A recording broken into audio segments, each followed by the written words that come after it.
¿Cuál era el lenguaje o la lengua original y el nombre correcto del Mesías y también del Padre? La lengua original de la Escritura y también de Yahweh Elohim no es el griego, sino el paliebreo, el hebreo. Entonces, ¿cuál fue el idioma que usó el Padre para crear? Cuando dijo, y dijo Elohim, habló, hagamos al hombre, hágase la luz. ¿Cómo se llamaba esa lengua? La lengua Kadosh, la lengua santa, que fue la misma lengua que habló Adán y que posteriormente todos los semitas, descendientes de la línea buena, mantuvieron esa lengua. Por eso a un señor se le llamó Eber. En las generaciones de Adán, en las generaciones de Noé, hay un señor que se llama Eber y hay otro que se llama Chen. Chen quiere decir nombre, Eber quiere decir Eber. Y Eber, ellos mantuvieron la yeshiva, mantuvieron oralmente la lengua. Por ejemplo, en nuestros pueblos mesoamericanos hay escrituras, hay lenguajes nativos que oralmente mantienen la lengua, pero no la tienen por escritura, la tienen oralmente. Usted va a un indio por allá del Caquetá y ellos tienen su lengua, pero oralmente no la tienen escrita, pero sí la mantienen oralmente. Bueno, en aquel entonces, Eber, Chen y todos los de la línea, hasta Abraham, mantuvieron una lengua, que es la lengua hebrea, que es el lenguaje antiguo que viene hablando Adán, que tenía Adán, que salió hablando Adán desde el Edén. Y esa lengua es el hebreo. Hebreo quiere decir que viene del otro lado.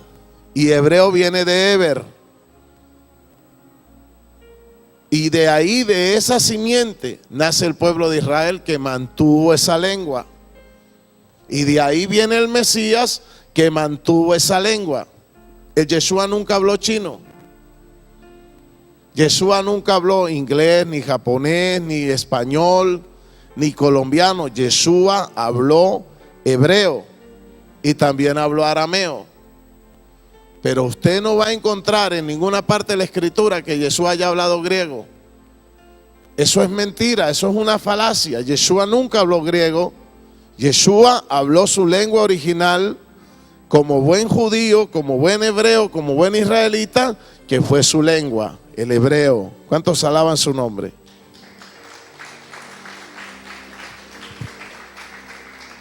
Yeshua nunca perdió su identidad. Él nunca perdió su identidad. Nunca perdió su identidad, ni su cultura, ni nada de eso.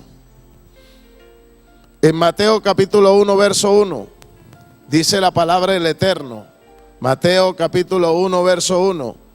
Yeshua Hamachía, hijo de Abraham e hijo de David. Entonces, nosotros, ¿por qué Mateo comienza hablando de la genealogía? Porque no puede haber Mesías sin ser judío. Porque la salvación tenía que venir de los judíos. El Salvador del mundo, una de las características es que tiene que ser judío, tiene que ser pertenecer a la tribu de Judá, tiene que ser de la simiente de David, tiene que ser del pueblo hebreo. Si no es hebreo, el Mesías es chimbo, no nos sirve.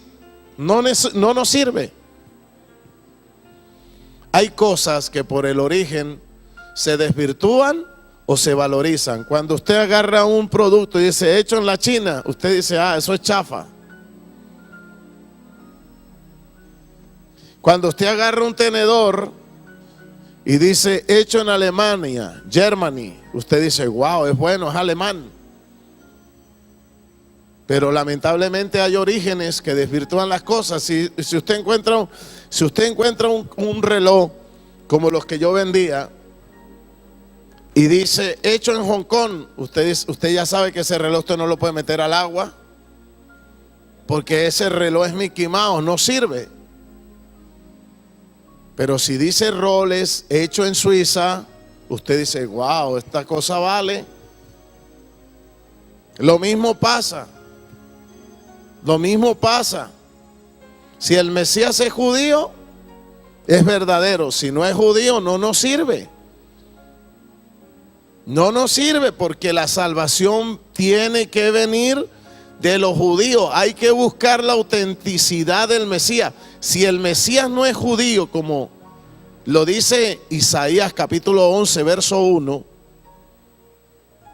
si no sale de los lomos de David, si no sale de la simiente santa, no es el Mesías, no califica para ser el Mesías.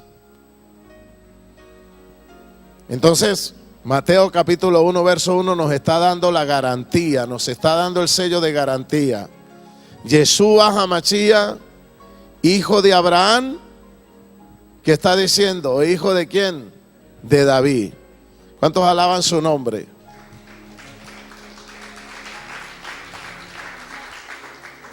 Entonces la madre biológica del Mesías era judía.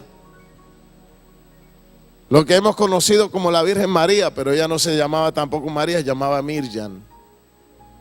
¿De dónde salió María? Yo no sé de dónde habrán inventado ese nombre. En arameo es Mariam, en hebreo es Mirjam. Yo no sé de dónde sacaron María. Debe ser en honor a la reina del cielo, a la diosa María. Porque ustedes saben que Roma mezcló todo, sincretizó todo, hizo una mezcolanza. Entonces, está claro lo que estoy hablando. La madre biológica del Mesías tenía que ser judía.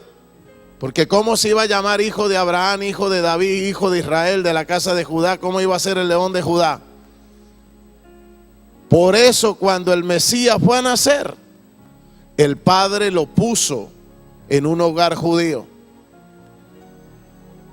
Si no lo pone en un hogar judío, no califica. Si lo hubiera puesto en la China, si lo hubiera puesto en Babilonia, si lo hubiera puesto por allá en otra nación, yo no le creo, yo no creo en el Mesías.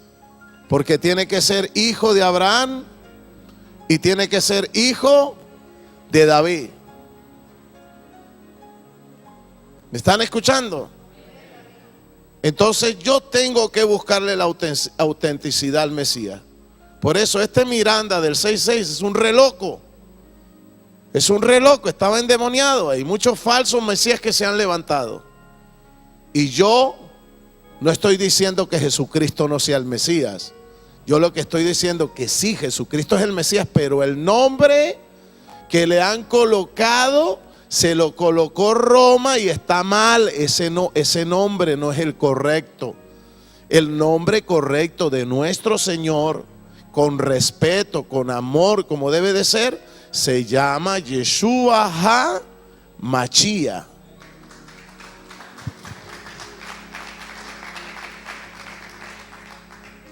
Muchos pastores saben esto. Es más, en las Biblias evangélicas, en el glosario dice Jesús, que es Yeshua en el hebreo original. Pero ¿por qué no pronuncian el nombre? Por conveniencia, porque ya hicieron mercantilismo con el nombre de Jesús. Y ahora tienen que ir limpiando ese nombre poquito a poquito, como los curas cuando quieren sacar los ídolos de la iglesia romana. No los pueden sacar de la noche a la mañana porque se meten en problemas. Tienen que ir poquito a poquito. Yo soy el único loco que lo saco de una vez. Porque soy un reformista. Y el reformista va desde una vez. ¿Me está entendiendo? Yo no estoy desvirtuando a Jesucristo. Yo no estoy desvirtuando a Jesucristo, porque yo sé que el evangélico cuando habla de Jesucristo, yo sé que lo está haciendo con respeto, lo está haciendo con amor, lo está haciendo con mucho cariño, pero el nombre está mal pronunciado y como todas las cosas tienen que ser restauradas, hay que restaurar su verdadero nombre porque forma parte de la reforma que se tiene que hacer. Gracias, muy amable.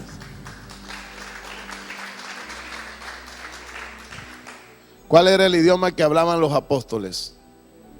Hebreo. El que era más inteligente ahí, más versado, era Pablo. Y fuera de eso tampoco se llamaba Pablo, se llamaba Saulo. Saulo de Tarso. Le decían Saulo Catán, el pequeño Pablo. Y este hombre era estudiado. ¿Por qué se le llamaba Saulo de Tarso? Porque porque nació en Tarso. Y judío no lo es necesariamente porque nació en Jerusalén. Pablo tampoco nació en Jerusalén y era judío, nació en Tarso. Y Tarso queda por allá arriba en Italia, era italiano. Por allá en Marruecos. Era un judío iraní, era un judío turco. Era un sefardita.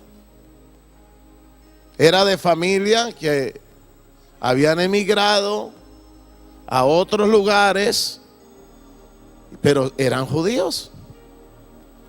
Entonces cuando nació Saulo lo circuncidaron, pero él nació fuera de Jerusalén. Entonces él parlaba ¿qué? Italiano. Bueno, en aquel tiempo no era italiano, parlaba ¿qué? Latín, perdón, hablaba griego. Yo creo que también hablaba latín, porque era romano. Y hablaba hebreo. Hablaba hebreo. Es como un judío que nazca en Nueva York, que nazca en Brooklyn. Un judío que nazca en Brooklyn, dentro del seno de una familia judía, pero nació en Brooklyn. Eso no le quita que va a ser judío, porque judío no es donde hayas nacido, es lo que tú crees. Es lo que tú crees. Es como cuando alguien dice es cristiano. Cristiano no es nacionalidad, cristiano es un credo. Lo mismo pasa, judío no necesariamente es una nación, un país donde hayas nacido. Judío es un culto, es una fe. Lo mismo que un musulmán. Un musulmán hay muchos musulmanes que nacieron en Maicao. Aquí los hijos de Abdala, los hijos de los turcos que hay aquí, nacieron aquí, son cucuteños. Comen changua todos los días, pero son turcos. Que hubo, majito querido, son turcos, hablan árabe y todo, pero son musulmanes. Entonces, ¿qué le pasó a Saulo? Saulo nació en Tarso, tenía ciudadanía romana, tenía pasaporte romano, hablaba latín, hablaba griego y también hablaba hebreo. Ahí les voy a mostrar lo que pasó en Pentecostés. Todos los judíos que habían venido de diferentes naciones, cuando los apóstoles empezaron a hablar en lengua, decían ellos que les oían hablar en su propia lengua. Hebreo no. Las maravillas del Eterno. O sea que el que venía de Capadocia, el que venía del Ponto, el que venía de Panfilia, el que venía de Macedonia, el que venía de Galacia, el que venía de Italia, que hablaba italiano, cuando los apóstoles estaban hablando lenguas, que estaban hablando lenguas, ellos estaban entendiendo cada uno en su idioma claramente lo que los apóstoles estaban hablando. ¿Y cómo hacían eso, rabino? Eso no es problema mío, eso se llama interpretación de lenguas. Pero los apóstoles estaban hablando lenguas humanas y lenguas angelicales. Y las lenguas humanas, el que pertenecía a cada país las entendía en su idioma. Lo mismo dice el Midrash, que cuando el Eterno entregó la Torá, no todos hablaban hebreo. Habían 70 naciones que estaban dentro del pueblo de Israel, que eran los extranjeros, los Ain Rat, la multitud mezclada. Porque muchos, cuando vieron que la mantequilla estaba buena, se pegaron al Dios de Israel y salieron de Egipto, porque Egipto era la potencia, era como decir Estados Unidos. Habían de otras naciones. Entonces, cuando el pueblo de Israel salió, hasta egipcios también se vinieron, pegados a la mantequilla. Entonces, cuando vino la Torá, ¿cuántas naciones? ¿Cuántos dialectos habían fuera del hebreo cuando vino la Torá? 70. Entonces, cuando decía el Señor, no matarás, el pueblo de Israel lo entendía en hebreo, pero los otros 70 que estaban ahí, que quedaban gringos, entendían y oían el mandamiento en su propia lengua, oían hablar las maravillas del Eterno. ¿Cuántos le alaban?